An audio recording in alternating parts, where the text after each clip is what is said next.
Welcome, everyone, back to another episode of Stiglr for the Details.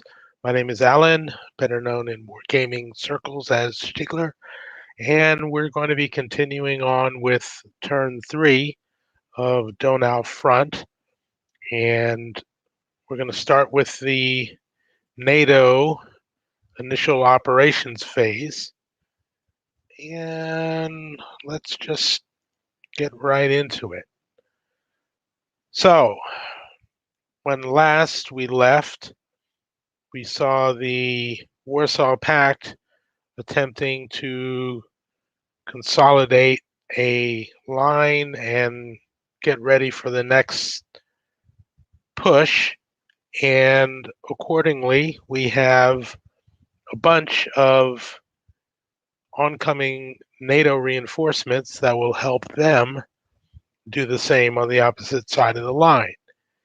We have a bunch of hardcore French units showing up that will add some punch to the air mobile and light forces that are moving into this central area here. And the other area of concern was what to do about this flat corridor here where the uh, Warsaw Pact is kind of pushing forward a little bit further than some of the other units parallel to them.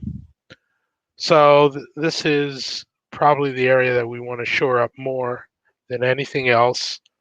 Um, make sure that we hold on to Landshut and perhaps try to position to do something about Regensburg, because this is a major Autobahn exchange that has just been taken by the Warsaw Pact. It's a little bit of a what would you call it, a little bit of a hernia there in the line, and these roads eventually go back to Munich, which is kind of the prize objective of this armored thrust. So let's start over here with these reinforcements that come in, starting here with varying numbers of operations points. Over here, directly west of Munich. And then, of course, we have the already existing units. I would think the really smart thing for NATO to make sure that they try to do is, in addition to having a uh, alternating hex line of these strong 2.5s, 3.4s, and better units, but also to have a good secondary line of artillery that can act as literal fire brigades to augment the strength of the frontline units. So that will be a key objective. However, the first attempt to do just that, which was right in here to the west of the Pernholz area, kind of met with disaster because the Soviet armor was able to circle around Regensburg and uh, reduce this unit to the brink of elimination. And I don't even know if it's going to be salvageable. So those are the things to look out for and to try to do with, whoops, kind of zoomed out a little too far with this move. So we also have a little bit of a force here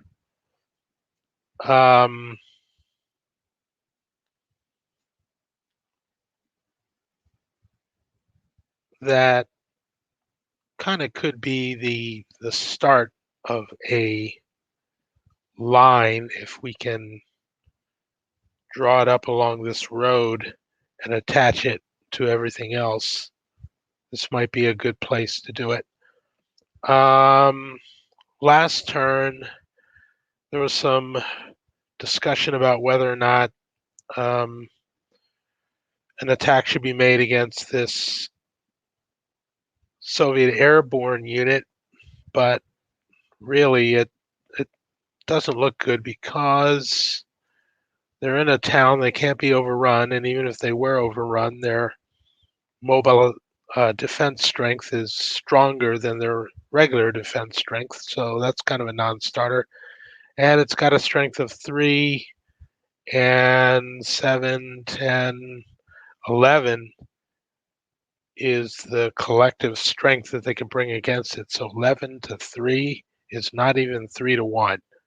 So at those low odds, chances are that the attacker will either exchange or they might come away on flat terrain at 2 to 1. There's, every chance that the attacker only will take a friction point and the defender will get off scot-free. So this is a fairly asymmetrical series in that NATO really doesn't get a lot of opportunities to go on the attack. They're certainly given incentives by way of a surprise attack bonus that doubles their strength. So again, there's something we should keep in mind there, that they would probably be able to double their strength against, but maybe not against an airborne unit. I don't believe airborne units are susceptible to that, since that's their nature, to drop behind enemy lines and expect to have to hold out.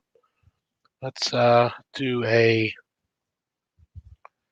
search for surprise bonus, and let's go backward, see if we can find NATO surprise bonus. In any NATO attack in which the defending Warsaw Pact unit is completely surrounded by NATO units or their zone of controls, the attack strength of all adjacent attacking units and supporting attack helicopters is doubled.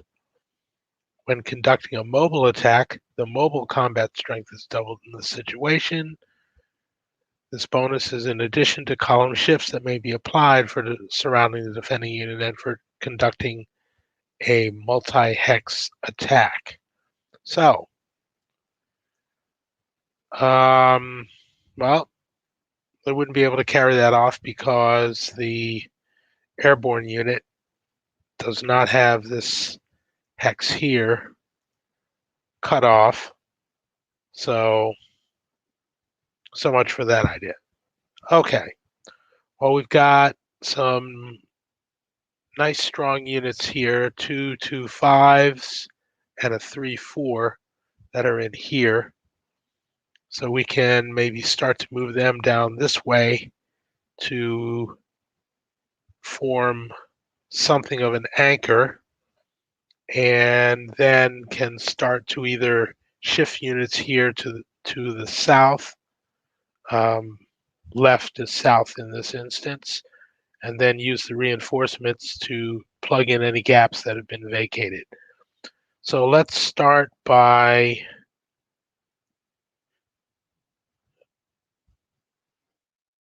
flipping this unit, over to its friction point side and expending some points. Where's the best defensible line to draw up? Would probably be along this line. You've got at least some woods here. You've got some towns that would save you from possible overruns. This could be the ultimate anchor in this town here. So let's say,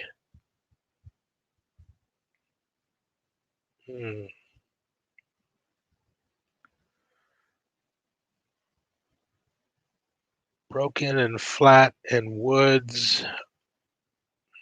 Wow, there's just not a lot of what you'd call hiding places, but this would be one of them since there's a village in it and woods. The only problem is that the hexes that are 2 hexes away for zone of control purposes are all open. So if you've got to have units in the open, they should be the stronger 3-4 units and not the weak 2 to 5s. But man, it doesn't look like there's a lot of opportunity to do much more.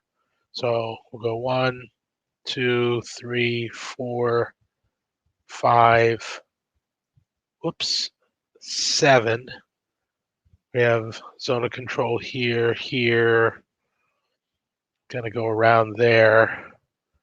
Eventually, maybe we can shift a little farther and occupy this town as well. But for now, well, now let's do exactly that. In fact, let's move this unit farther down the road to go there, and then move this unit in here. Do it that way. Now we've got, let's see, these units here. Probably can't make it all the way down there and get into good position. Let's look over here at Erding, where we have an artillery unit, nice armored unit that's not too banged up. So these will be the next to move into position. This is artillery. As we said, we want that as a kind of as a backstop. Its range is 5, so put it somewhere on a ridge here or maybe here so it can support units up and down the line. But first we want to get it out of the way so it doesn't stop up units in behind it. Oh boy, where's the best spot for it? Okay, we'll move it here. This is another artillery unit. We'll move it here. Now we've got these 2 armored units, and these are artillery units. So again, we want them as backstops. Got 2 strong armored units here, so we've got to fill in this area a bit.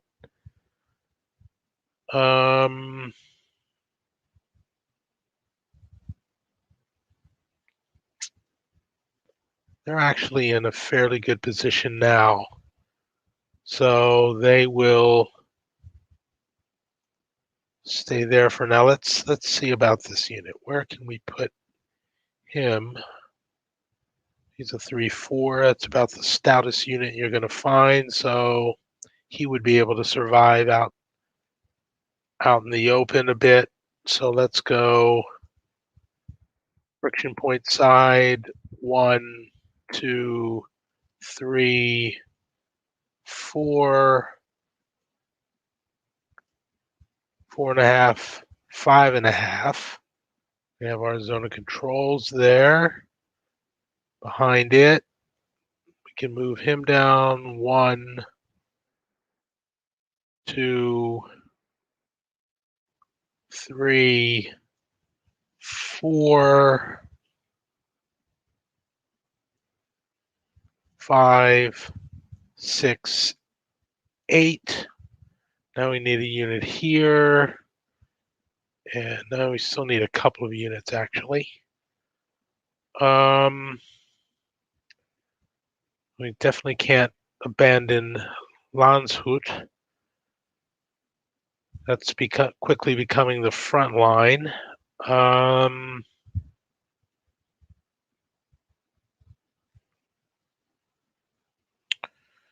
Well, let's see if we can't use the French here as the start of a makeshift line. Let's move this unit along the access road.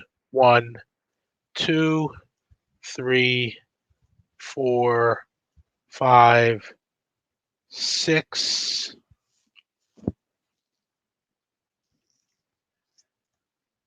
Move the artillery unit back and to the bottom of the stack. Now we got some really nice armored units here for the French. And where can we get them? Okay, what's the best way? It's down this access road. 1, 2, 3, 4, 6, 7, access road 8. And there's a village there. That looks good. 8.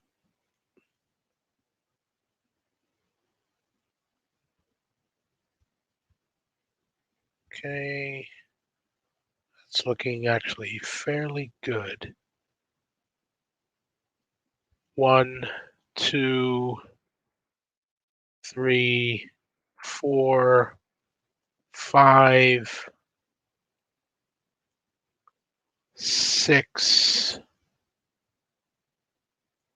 7, 8. Let's actually move adjacent to this unit here. Stop there. Now we've got engineers and foot-based air mobile. Let's see, where can they go? They can't stack with the German units, so let's just move them to some place where they can kind of act as a fire brigade, somewhere off of the road so they're not blocking the way. 1, 2, 3, 5, 7. Engineers. Engineers. Let's see, engineers don't do much in defense, but they can help blow bridges. It's not really a good place for the engineers right now,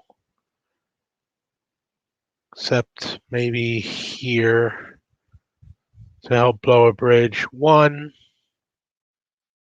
2, 3, 5, access road 6, access road 7. How about there? This one, move him onto his friction point side. Now we've kind of got the makings of a solid line here. Let's try and do some bridge demolitions. We've got units that are adjacent, so let's try and blow this one. Anything but a 6 will blow it. And they got a 6. Wow. Couldn't do it. All right, let's get a marker out and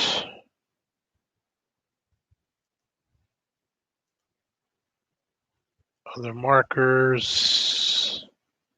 Bridge demo failed.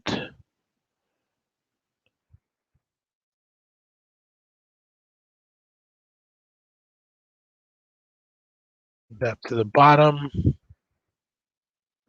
Let's keep the opposite one at Altdorf. No, might as well try and blow that one too. That one worked. So now they've kind of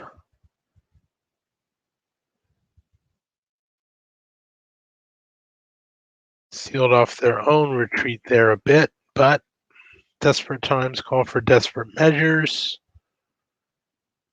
I guess they should probably try and blow this bridge here as well. Anything but a 6. I believe the engineer has to be there at the beginning of its movement to aid in bridge destruction, and he's actually not adjacent to it, so he doesn't really help. Doesn't matter. On that bridge, that's looking good.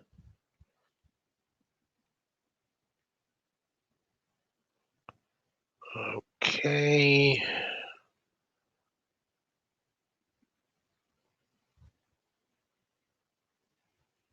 Let's see.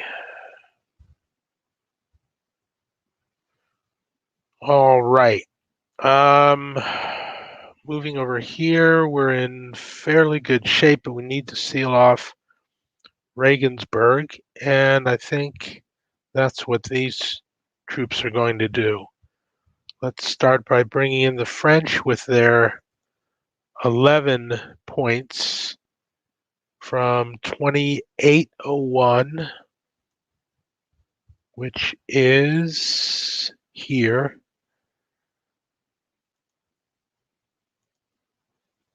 Let's start there. And move him to his friction point side, half, 1, 2. Let's see. 3, 4, 5, 6, 7, 8 overland, back on the freeway, 9, 10, 11.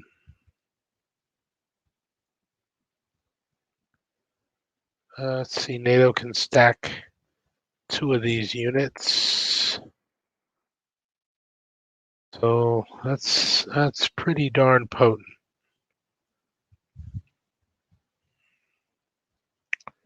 Artillery bringing up the rear. Okay, and then let's see.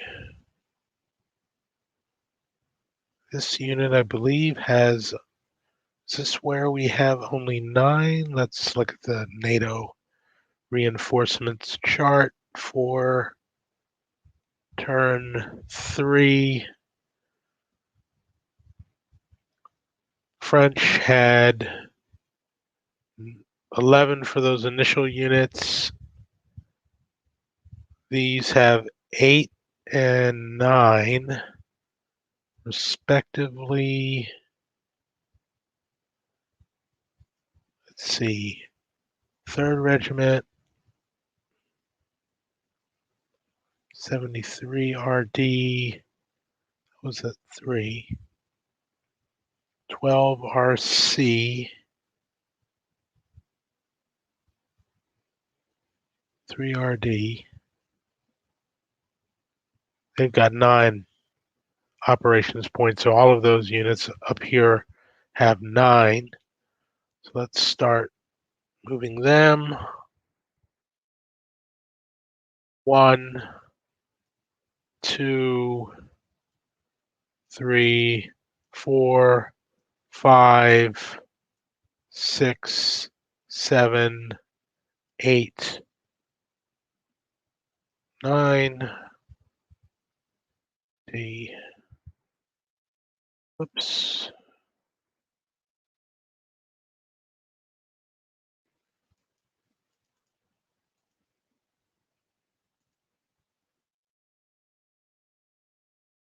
Get rid of that tail. There we go.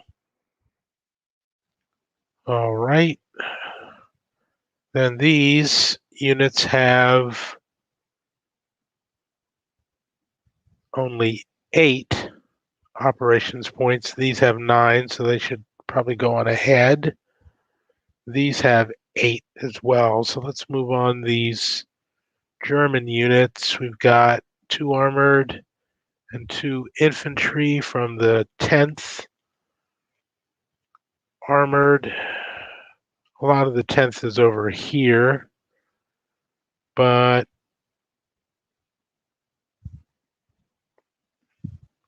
let's start moving them here centrally.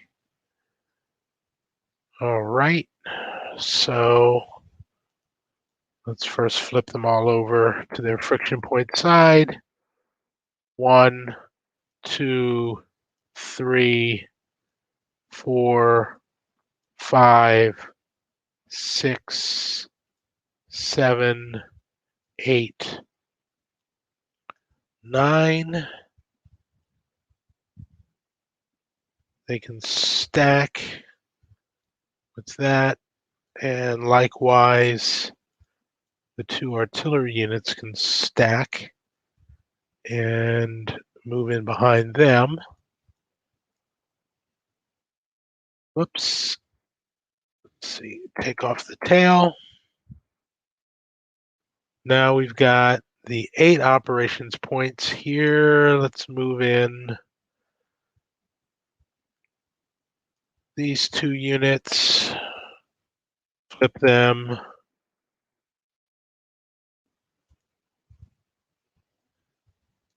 Get rid of the notes and 8 for them. 1, 2, 3, 4, 5, 6, sorry, 7,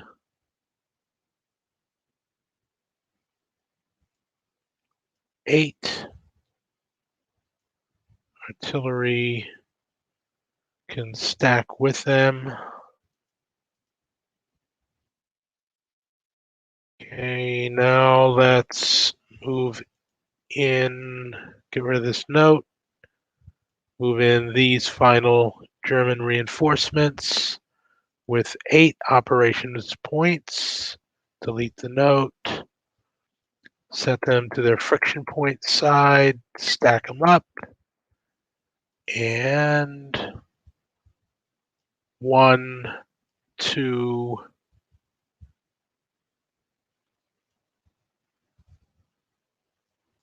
3, 4, 5, 6, 7, 8. The tail. And that looks like that's going to do it for the reinforcements. Over here, we're in good shape.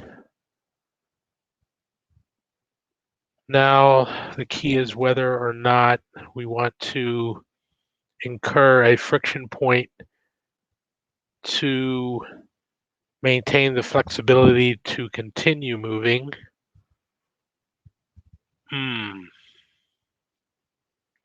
One thing we have not done is anything to plug Regensburg. We at least need to seal off these freeways. So I'm thinking these units probably need to shift a little bit at the risk of these units moving into here. We've got to seal this off. We'll be able to complete it in our next phase by giving them some additional friction, but yeah, we can't have the Warsaw Pact player gunning it up those roads. Okay. Well, we could use these units to do it. Everybody's kind of got 2 friction points now as it is. That's making them a little bit brittle.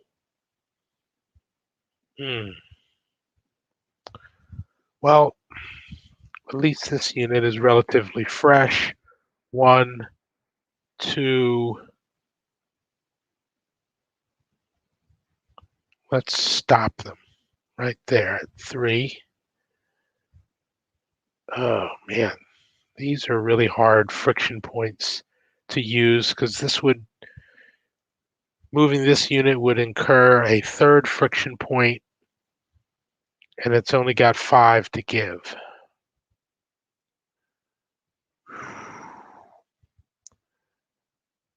Yay. 2 artillery units and an armored unit. I think they can do more good here than elsewhere, so 1, 2, 3, 4, 5, 7.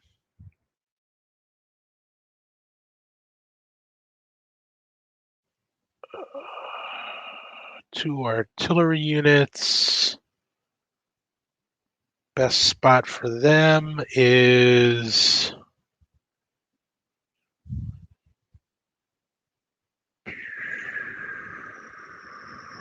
range 5 for both of them. One's a strength of 3, one's a strength of 2. Probably the two of them should probably split up to stop any possible counter battery. And that's pretty much the same type of terrain as far as the combat results table is concerned.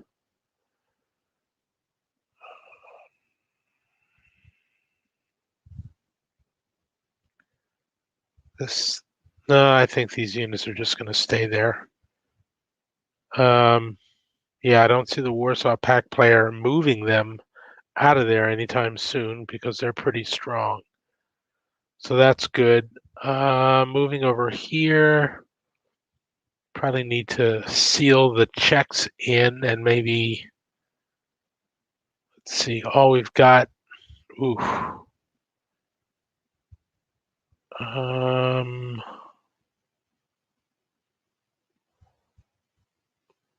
Try to move a unit in there and perhaps save this artillery unit. Yeah, let's do that. 1 access road, 2, 3, 5. And here we need to do averaging. Let's see, he's got 5. Ouch. Let's see. Friction point averaging table says the unit being moved has 2 when he gets there. The unit in the hex has 5. That's going to move both of them to 4. That's not good.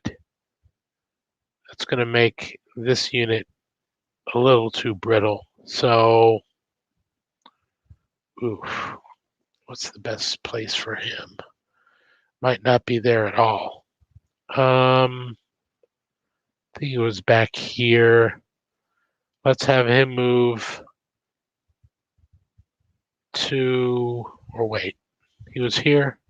1, 2, 3, 4 and a half. Let's have zones of control help out.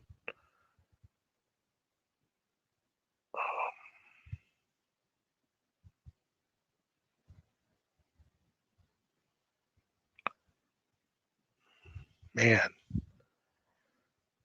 it's going to incur a 3rd friction point for these units. It's not optimal, but I don't see these check units moving them anytime soon. Rather, they're going to keep going towards this exploitation, but if we move out of there, they could just breach the Knob River and start moving out west. I think these units are probably well situated where they are.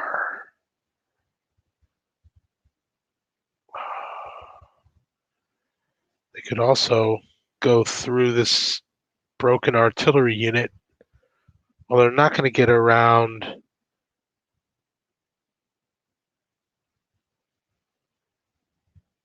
this militia unit in this town. They're going to be able to hold on for a turn. So we have a little space there, but they could just break out in this direction if we move. So I'm going to make the decision of actually leaving them there and not expending any friction points. I don't see the Czechs being able to physically surround them, so they're going to stay there. Um,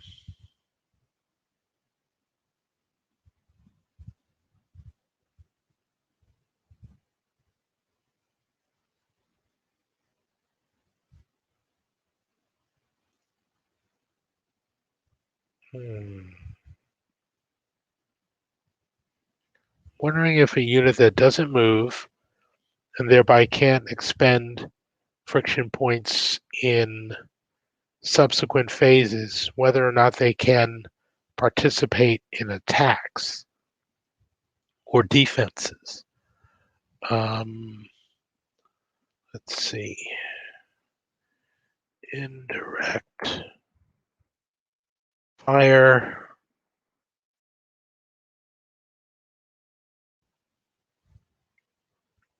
Fire.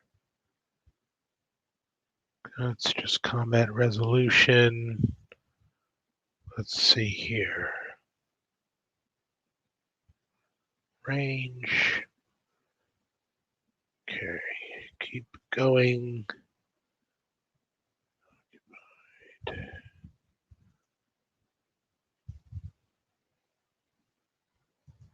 Let's advance after combat.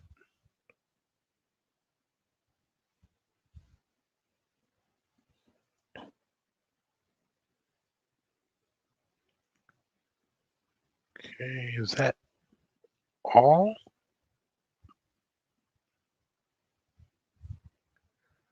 Required increase friction points. Okay, maximums. Movement in combat, okay. During initial phase, right? Now subsequent phases.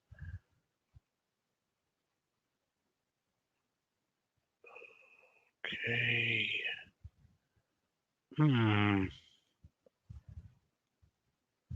The beginning of the initial phase, right. Back printed.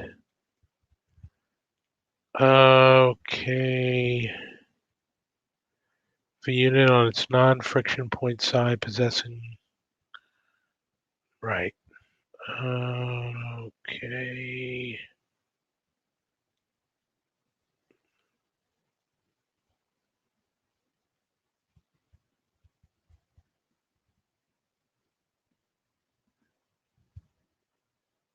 Right.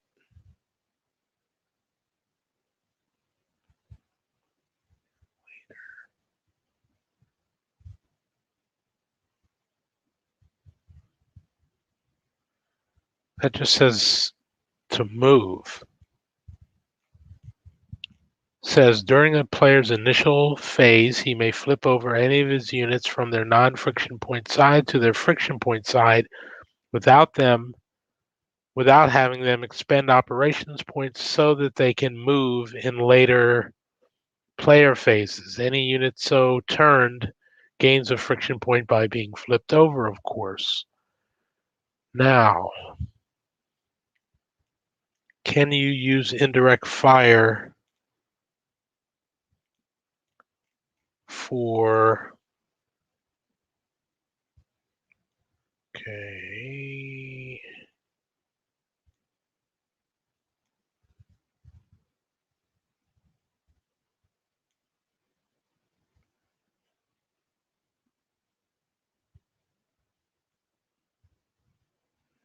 Same division. Okay. Ooh, this is something. Okay, indirect fire. Wow. Here's something I've been doing wrong that I should note for the future. It's kind of important. I want to put a square around that. Come in and mark up rectangle tool.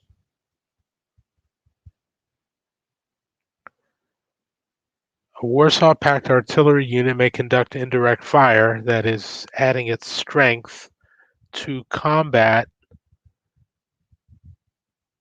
only if a prepared attack is being conducted. Wow. All right. Okay. Let's see.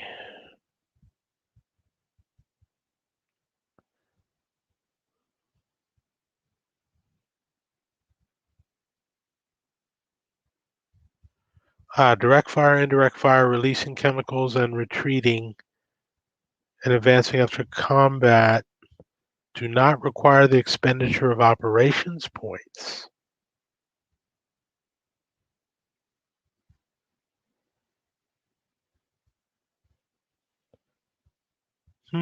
So you get a friction point if you use direct fire or indirect fire. You use operations points to move. So if I leave my artillery units unflipped, they will be able to participate in defenses. Okay, great.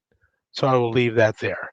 However, that admonition against using Soviets artillery except in prepared attacks, that changes a lot, unfortunately. Because I've been using artillery units liberally to lob in chemicals for column shifts for hasty attacks all game. So if they truly cannot do that, that's going to change some things the next time I play. Let's see if adding chemicals to combat is the same as indirect fire. It probably is. Chemicals and smoke. Either player may declare that an artillery unit is releasing chemicals and smoke in addition to or instead of conducting direct or indirect fire. An artillery unit that is eligible to conduct direct or indirect fire may release chemicals and smoke. Case 1123 does not apply except for part 3, so that the admonition against a prepared attack is part 2. So they can use chemical and smoke to conduct attacks.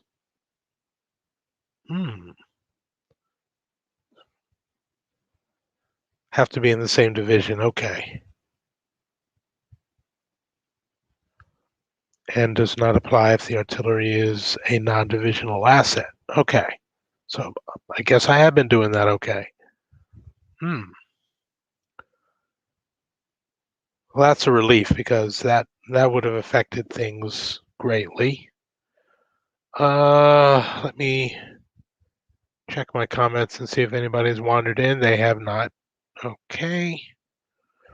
I think then that NATO has finished their operations for this phase, and it's taken about 45 minutes to do that. So, okay.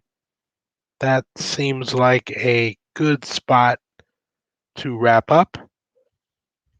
When we return, we will move right to the Warsaw Pact's second phase of operations, and we'll see what happens then. Until next time, I've been Stiglr, and you've been watching Stiglr for the Details Donau Front playthrough, and we will see you next time.